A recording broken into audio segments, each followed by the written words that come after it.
और माँ का तो मानो मुकद्दर ही फूट गया। उस अभागी पर कष्टों का पहाड़ टूट गया। सदमे के कारण वह बीमार हो गई और एक शैतानी हवस की शिकार।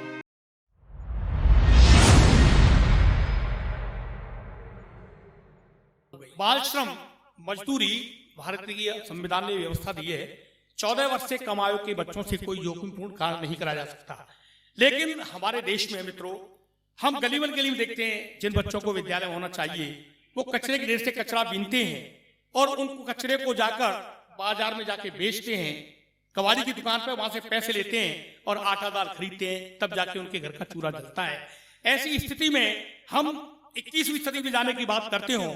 देश का सबसे गरीब राज्य या गरीब क्षेत्र उड़ीसा का कालाहांडी क्षेत्र माना जाता है, जहां आज भी मित्रों ट्रेन से बाहर हाथ निकले और आप अंगूठी पहने तो अंगूठी के लिए वो उंगली काट देते हैं। ऐसा क्षेत्र भी है, भुखमरी है, बेरोजगारी है। तब जाकर मैं मित्रों वो एक रचना बाल श्रम पर पढ़ना चाहता हूँ, प्रबुद्ध लेंगे और खासतौर से हमारे कमिश्नर साहब को मैं सुनाना चाहता हूँ। सुने स्वागत कि हाँ वो 10 जनवरी की रात थी, कड़ाके की ठंड और 2 बजे की बात थी। गाड़ी जैसे स्टेशन पर आई, चाय गरम की मासूम सी आवाज भी सुनाई। मैं बस से उतरा और चाय के लिए चिल्लाया, तभी एक 6 वर्षीय बालक एक हाथ में केतली दूसरे में कुल्हड़ लिए दौड़ता हुआ आया। बालक पत्ते की तरह कांप रहा था, उसका आधा बदन फटे वस्त्रों से झांक रहा था। उसे देखते ही मेरा कविमन द्रवित हो गया। मुझे लगा कि इस मासूम का बचपन कहीं खो गया। बालक मुझे चिल्लाया, बाबूजी आपने मुझे बुलाया, लीजिए गर्म चाय पीजिए, मात्र 3 रुपए दीजिए। बालक की कांपती आवाज सुन मैं अंदर तक सिहर गया। उसे ठंड से कांपते देख मेरा हृदय करुणा से भर गया।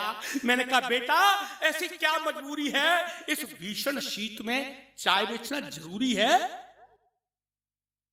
इस भीषण शीत में चाय बेचना जरूरी है? अरे अभी तो तेरे खेलने व खाने की उम्र है। क्या घर में कोई और नहीं जो तुझे कमाने की फिक्र है? घर की बात सुनते हुए मासूम बोला, बाबूजी ये घर क्या होता है? घर की बात सुनते ही मासूम बोला, बाबूजी ये घर क्या होता है? अपन तो यही रहता है और यही सोता है। मैंने कहा क्या तेरा अपना कोई नहीं है? आंखों में आंसू भरकर मासूम बोला, बाबूजी अपनी तो बस दुनिया यही है।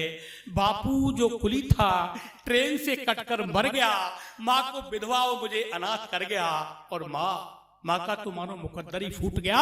उस अभागी पर कष्टों का पहाड़ टूट गया। सदमे के कारण वह बीमार हो गई और एक शैतानी हवस की शिकार हो गई।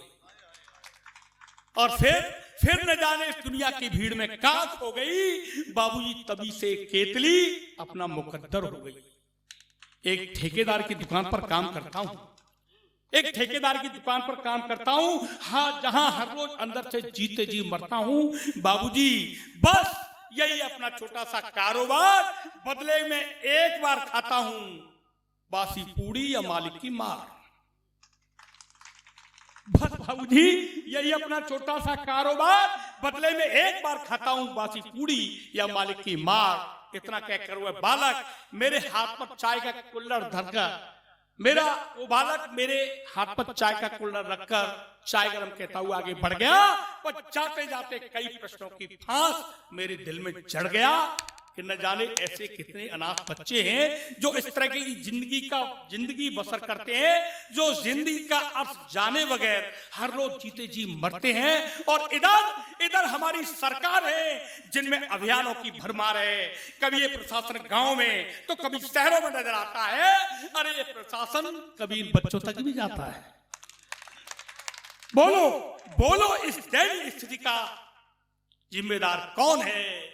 लगता है या हर प्रश्न का उत्तर मौन है। लगता है बहुत बहुत धन्यवाद।